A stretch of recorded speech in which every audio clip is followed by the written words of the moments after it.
Good morning बच्चों। DSS online Hindi classes में आपका स्वागत है। हम लोग हिंदी के पहले चैप्टर का भावार्थ और व्याख्या समझ चुके हैं। आज हम लोग पहले चैप्टर के प्रश्नोत्तर पे चर्चा करेंगे। इसमें पहला प्रश्न ये है कि गोपियों द्वारा उद्धव को भाग्यवान कहने में क्या व्यंग्य निहित है। इसका उत्तर यह है कि गोपियों द्वारा उद्धव को भाग्यवान बताने के पीछे व्यंग्य है कि उद्धव कृष्ण के साथ रहने के बाद भी कृष्ण के प्रेम और सौंदर्य के भाव को समझ नहीं पाया और कृष्ण के प्रेम में आसक्त नहीं हुआ। इसलिए गोपियाँ यहाँ उद्धव को भाग्यवान न कह के भाग्यहीन तथा अभागा कह रही हैं। दूसरा प्रश्न है, उद्धव के व्यवहार की तुलना किस किस से की गई है। यहाँ उद्धव के व्यवहार की तुलना गोपियों ने दो प्रकार से की है।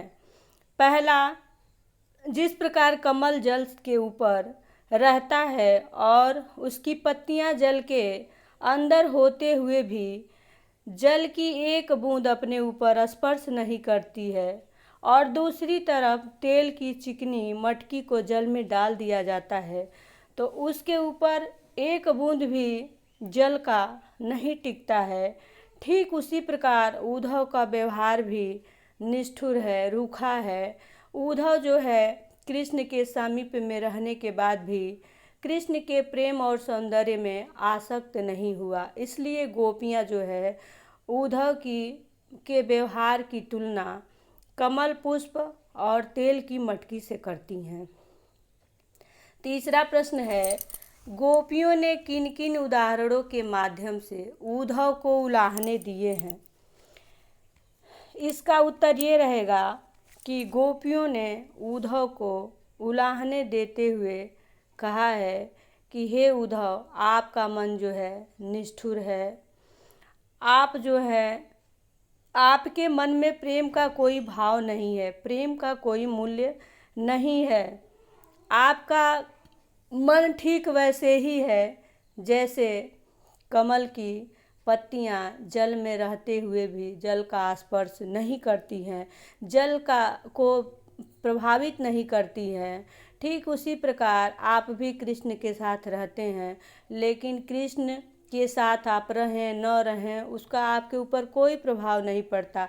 आप प्रेम के बंधन में नहीं बंध पाए हैं। और दूसरा, तेल की चिकनी मिट्टी को पानी में डाल देने के बाद भी उस चिकनी मिट्टी पे पानी का थोड़ा भी प्रभाव नहीं पड़ता है। ठीक ऐसे ही आप हैं। इसलिए गोपियाँ जो हैं इन दो उदाहरणों के माध्यम से उद्धव को उलाहने दिए हैं। अब चौथा प्रश्न है, उद्धव द्वारा दिए गए योग के संदेशों ने गोपियों की विरह अग्नि में घी का काम कैसे किया। इसका उत्तर यह रहेगा कि गोपियाँ जो हैं कृष्ण मथुरा चले जाते हैं तो गोपियों को ये आश्वासन देकर जाते हैं कि हम कुछ ही दिनों के लिए मथुरा जा रहे हैं, हमारा काम जब वहाँ का पूरा हो जाएगा तो हम पुनः ब्रज में लौट आएंगे और तुम लोगों के साथ फिर से यहीं रहेंगे। गोपियाँ इसी आशा में अपना दिन रात काट रही हैं, अपना दुखी जीवन किसी तरह व्यतीत कर रही हैं और ये आस लगाए हैं कि कृष्ण जो हैं किसी न किसी दिन ज़रूर हमारे पास आएंगे। लेकिन कृष्ण जो है ठीक उसके विपरीत निकले।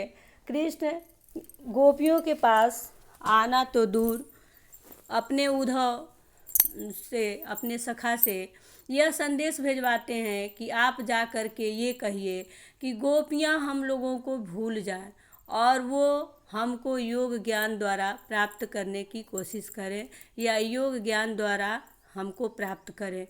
तो गोपियों का जीवन तो पहले से ही दुख के साथ कट रहा था और जब ये संदेश उद्धव के द्वारा आया तो गोपियाँ जो हैं वो योग का संदेश सुन करके और अधिक दुखी हो गई। इसलिए उद्धव के द्वारा ये सुनाया गया संदेश जो है गोपियों के लिए उसके विरहाग्नि में घी का काम किया, क्योंकि वो तो पहले से दुखी थी और उद्धव को यहाँ प्रसन्नता का समाचार सुनाना चाहिए जिससे गोपियाँ खुश हो जाए, जबकि उद्धव ऐसा संदेश सुनाए कि गोपियों के दुख को इनका संदेश और बढ़ा दिया। अब आपका चौथा प्रश्न है, मर्यादा न लही के माध्यम से कौन सी मर्यादा न रहने की बात की जा रही है। तो यहाँ गोपियाँ जो हैं कृष्ण के आने का इंतज़ार कर रही हैं। कृष्ण कह के गए हैं कि हम तुम लोगों से मिलेंगे, कृष्ण आए नहीं। गोपियाँ उनके याद में अपना दिन रात काट रही हैं, उठते बैठते सोते जागते दिन रात कृष्ण का ही रट लगाए रखी हैं। उनका पूरा जीवन जो है कृष्ण के याद में ही बीत रहा है। और कृष्ण जो है योग ज्ञान का संदेश उद्धव के द्वारा भिजवाए हैं। तो कृष्ण जो है अपने प्रेम की मर्यादा को नहीं रखे हैं। गोपियाँ इसी बात को कह रही हैं कि कृष्ण जो है प्रेम के भाव को नहीं समझ रहे हैं। वो कृष्ण जो है प्रेम की मर्यादा का निर्वाह किए ही नहीं, तो हम लोग भी अब धैर्य धारण नहीं करेंगे। इसीलिए इसी मर्यादा न लही के माध्यम से इसी प्रेम की मर्यादा की बात गोपियाँ कहती हैं। अब प्रश्न आपका है, कृष्ण के प्रति अपने अनन्य प्रेम को गोपियों ने किस प्रकार अभिव्यक्त किया है। इसका उत्तर ये रहेगा कि कृष्ण के प्रति अपने अनन्य प्रेम को गोपियों ने हारिल पक्षी के लकड़ी के समान बताया है। गोपियाँ कहती हैं कि जिस प्रकार हारिल पक्षी अपने पंजे में एक लकड़ी को हमेशा दबा करके रखता है, वो अगर धरती पे उतरता है तो भी लकड़ी उसके साथ रहता है, अगर आकाश में उड़ता है तो भी वो लकड़ी के साथ में लेकर ही उड़ता है। इसी तरह हमारे कृष्ण जो हैं वो हारिल पक्षी के लकड़ी के समान हैं। और हम गोपियाँ जो हैं उठते बैठते सोते जागते दिन में रात में स्वप्न में हर समय कृष्ण ही कृष्ण रटते रहते हैं। तो हम लोग जो हैं अब कृष्ण को भुलाने वाले नहीं हैं। कृष्ण जो है हम लोगों के हृदय में बस गए हैं।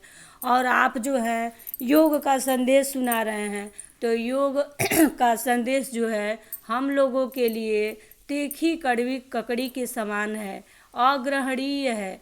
ये जो योग का संदेश है उन लोगों को ले जाकर दे दीजिए जिनका मन चक्की के समान इधर उधर घूमता रहता है, या जिनका मन अस्थिर और चंचल है। हम लोगों का मन जो है वो कृष्ण के प्रति तत्पर हो गया है, कृष्ण के प्रति समर्पित हो गया है। हम लोगों का मन जो है स्थिर है, वो इधर उधर घूमने वाला नहीं है। इसलिए हम लोग कृष्ण को छोड़कर अन्य कहीं हम लोगों का मन नहीं लगेगा। इसलिए गोपियाँ जो है कृष्ण के प्रति अपने अनन्य प्रेम को इस भाव से अभिव्यक्त करती हैं।